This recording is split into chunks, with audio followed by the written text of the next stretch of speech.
Welcome to easy P S C studies. Plant സെൽസിലെയും animal സെൽസിലെയും 25 പ്രധാനപ്പെട്ട ക്വസ്റ്റ്യൻ ആൻസേഴ്സ് ആണ് ഞാനിവിടെ ഇന്ന് പറയാൻ പോകുന്നത്.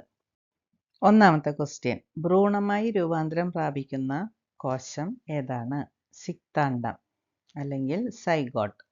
ഭ്രൂണമായി രൂപാന്തരം പ്രാപിക്കുന്ന കോശമാണ് സിക്താണ്ഡം അഥവാ സൈഗോട്ട്. ഇനി രണ്ടാമത്തെ ക്വസ്റ്റ്യൻ, ജന്തുകലകൾ എത്ര തരത്തിലുണ്ട്?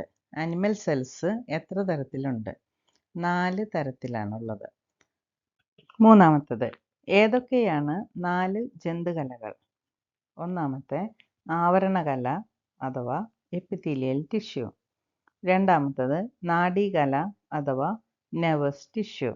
മൂന്നാമത്തത് പേശികല അഥവാ മസിൽ ടിഷ്യൂ. നാലാമത്തത് യോജകകല അല്ലെങ്കിൽ കണക്റ്റീവ് ടിഷ്യൂ.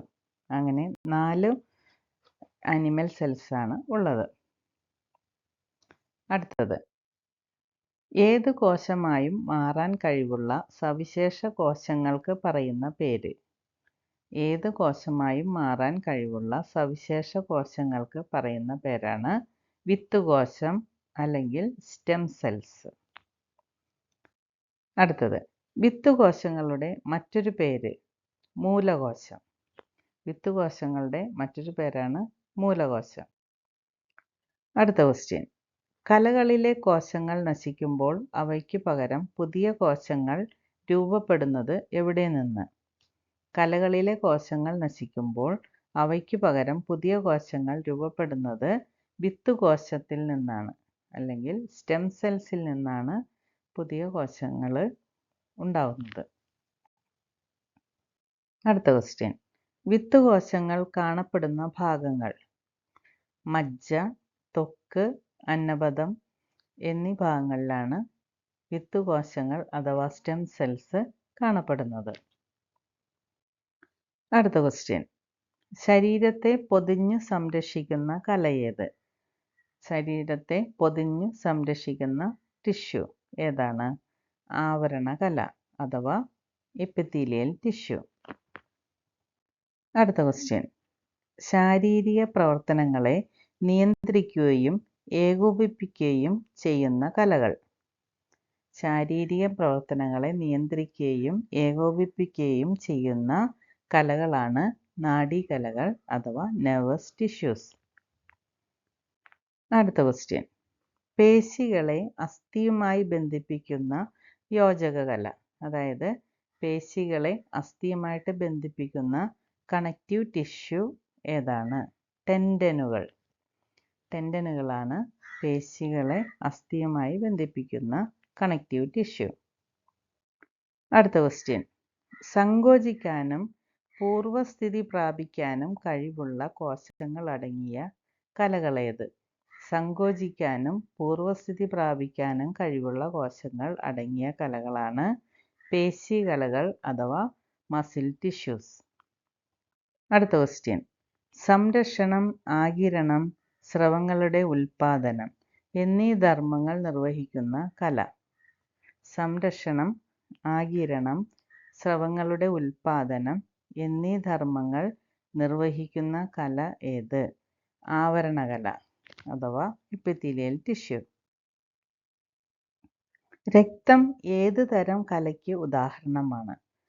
യോജകകല അഥവാ കണക്റ്റീവ് ടിഷ്യൂ. അടുത്ത ക്വസ്റ്റ്യൻ, അസ്ഥികളെ തമ്മിൽ പരസ്പരം ബന്ധിപ്പിക്കുന്ന യോജകകല? അസ്ഥികളെ തമ്മിൽ, 2 അസ്ഥികളെ തമ്മിൽ പരസ്പരം ബന്ധിപ്പിക്കുന്ന യോജകകലയാണ് സ്നായുക്കൾ അഥവാ ലിഗമെന്റ്സ്. അടുത്ത ക്വസ്റ്റ്യൻ, സസ്യങ്ങളിൽ കാണ്ഡത്തിൻ്റെയും വേരിൻ്റെയും അഗ്രസ്ഥാനങ്ങളിൽ കാണപ്പെടുന്ന കോശങ്ങൾ? സസ്യങ്ങളിൽ കാണ്ഡത്തിൻ്റെയും വേരിൻ്റെയും അഗ്രസ്ഥാനങ്ങളിൽ കാണപ്പെടുന്ന കോശങ്ങൾ ഏതാണ്? മെരിസ്റ്റമിക കോശങ്ങൾ അല്ലെങ്കിൽ മെരിസ്റ്റമിക് സെൽസ്. അടുത്ത ക്വസ്റ്റ്യൻ, മനുഷ്യ ശരീരത്തിലെ ഏറ്റവും ആയുസ്സുള്ള കോശം? മനുഷ്യ ശരീരത്തിലെ ഏറ്റവും ആയുസ്സുള്ള കോശമാണ് നാഡീകോശം. അടുത്ത ക്വസ്റ്റ്യൻ, മൃദുവായ സസ്യഭാഗങ്ങളിൽ കാണപ്പെടുന്ന സസ്യകല? മൃദുവായ സസ്യഭാഗങ്ങളിൽ കാണപ്പെടുന്ന സസ്യകലയാണ് പാരൻകൈമ. കട്ടികൂടിയ തരം കോശങ്ങൾ ചേർന്ന സസ്യകല. കട്ടികൂടിയ തരം കോശങ്ങൾ ചേർന്ന സസ്യകലയാണ് കോളൻകൈമ. അടുത്ത ക്വസ്റ്റ്യൻ. കോശഭിത്തിയുടെ എല്ലാ ഭാഗത്തും ഒരേപോലെ കട്ടികൂടിയ തരം കോശങ്ങൾ ചേർന്ന സസ്യകല. കോശഭിത്തിയുടെ എല്ലാ ഭാഗത്തും ഒരേപോലെ കട്ടികൂടിയ തരം കോശങ്ങൾ ചേർന്ന സസ്യകല ഏതാണ്? സ്ക്ലീറൻകൈമ. അടുത്ത ക്വസ്റ്റ്യൻ.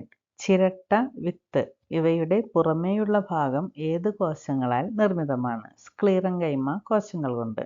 ചിരട്ടയുടെയും വിത്തിൻ്റെയും ഒക്കെ പുറമേയുള്ള ഭാഗം സ്ക്ലീറൻകൈമ കോശങ്ങളാൽ നിർമ്മിതമാണ്. അടുത്ത ക്വസ്റ്റ്യൻ. ഒരു ജീവിയുടെ അടിസ്ഥാനപരവും ജീവധർമ്മപരവുമായ ഏറ്റവും ചെറിയ ഘടകം.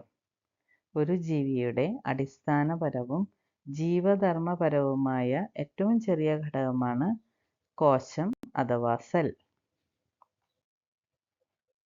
ഇനി ഒരു കൺഫ്യൂസിങ് ക്വസ്റ്റ്യൻസ് ആണ് കേട്ടോ.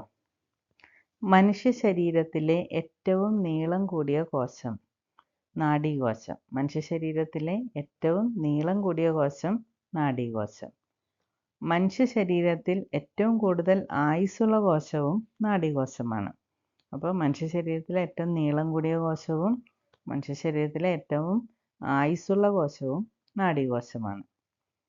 ഇനി മനുഷ്യ ശരീരത്തിൽ ഏറ്റവും കൂടുതൽ ആയുസ്സുള്ള രക്തകോശം ചോദിച്ചാൽ അതാണ് ചുവന്ന രക്താണു അല്ലെങ്കിൽ അരുണ രക്താണു, RBC. മനുഷ്യ ശരീരത്തിലെ ഏറ്റവും ആയുസ്സുള്ള രക്തകോശം ചോദിച്ചാൽ അരുണ രക്താണുക്കളാണ്. എന്നാൽ മനുഷ്യ ശരീരത്തിലെ ഏറ്റവും കൂടുതൽ ആയുസ്സുള്ള കോശം ചോദിച്ചാൽ നാഡീകോശമാണ്. ഇനി മനുഷ്യ ശരീരത്തിൽ ഏറ്റവും കൂടുതൽ കാണുന്ന രക്തകോശം ഏതാണെന്ന് ചോദിച്ചാൽ അതും അരുണ രക്താണു അല്ലെങ്കിൽ RBC ആണ്. അപ്പോൾ ഇത് കൺഫ്യൂസിങ് ക്വസ്റ്റ്യൻ ആണ്. നമുക്ക് തെറ്റിപ്പോകാനുള്ള സാധ്യത കൂടുതലാണ്. അപ്പോൾ അതുകൊണ്ട് സ്ട്രെസ് ചെയ്ത് പഠിക്കുക. അടുത്ത ക്വസ്റ്റ്യൻ. അടുത്ത രണ്ട് കൺഫ്യൂസിങ് ക്വസ്റ്റ്യൻസും കൂടിയുണ്ട്. ആദ്യമായി കോശം കണ്ടുപിടിച്ചത് റോബർട്ട് ഹുക്ക്. കോശം കണ്ടുപിടിച്ചത് റോബർട്ട് ഹുക്ക്. എന്നാൽ ആദ്യമായി ജീവനുള്ള കോശം കണ്ടുപിടിച്ചത്, അപ്പോൾ അങ്ങനെ ഒരു ക്വസ്റ്റ്യനും കൂടി വരും. ആദ്യമായി ജീവനുള്ള കോശം കണ്ടുപിടിച്ചത് എന്ന് ചോദിച്ചാൽ ആൻറ്റൺ വാൻ ലീവൻ ഹോക്ക് എന്ന് പറയുന്ന ശാസ്ത്രജ്ഞനാണ്. എന്നാൽ ആദ്യമായി കോശം കണ്ടുപിടിച്ചത് ആരാന്ന് വെച്ചാൽ റോബർട്ട് ഹുക്ക്. ഇനി അടുത്ത ക്വസ്റ്റ്യൻ. ഏറ്റവും വലുത്, ഏറ്റവും ചെറുത്. ലോകത്തിലെ ഏറ്റവും വലിയ കോശം ഒട്ടകപ്പക്ഷിയുടെ മുട്ട. ലോകത്തിലെ ഏറ്റവും ചെറിയ കോശം മൈക്രോപ്ലാസ്മ. മനുഷ്യ ശരീരത്തിലെ ഏറ്റവും വലിയ കോശം അണ്ഡം അഥവാ ഓവം. മനുഷ്യ ശരീരത്തിലെ ഏറ്റവും ചെറിയ കോശം പുരുഷബീജം അഥവാ സ്പേം. അപ്പോൾ ഇത് ഓർത്തിരിക്കുക. ഇനി അടുത്ത ക്വസ്റ്റ്യൻ. കോശത്തിലെ പവർ ഹൗസ് എന്നറിയപ്പെടുന്ന ഭാഗം മൈറ്റോകോൺട്രിയോൺ. അപ്പോൾ കോശത്തിന് ആവശ്യമായ ഊർജം ഉൽപ്പാദിപ്പിക്കുന്നതിനും സംഭരിക്കുന്നതിനും സഹായിക്കുന്ന കോശഭാഗം മൈറ്റോകോൺട്രിയോൺ. മൈറ്റോകോൺട്രിയോൺ കൂടുതലായി കാണപ്പെടുന്നത് എവിടെയൊക്കെയാണ്? കരൾ, തലച്ചോർ, പേശി. അപ്പോൾ കോശത്തിലെ പവർ ഹൗസ് മൈറ്റോകോൺട്രിയോൺ ആണ്. അതിൽ കൂടുതലായിട്ട് ഊർജം ഉൽപ്പാദിപ്പിക്കുന്നതിനും സംഭരിക്കുന്നതിനും സഹായിക്കുന്ന കോശഭാഗമാണ്. ഇത് കാണുന്നത് കരളിലും തലച്ചോറിലും പേശികളിലുമാണ്. ഇതോടെ ഇന്നത്തെ ക്വസ്റ്റ്യൻ ആൻസേഴ്സ് കഴിഞ്ഞു. എല്ലാവരും നന്നായിട്ട് പഠിക്കുക. Thank you for watching.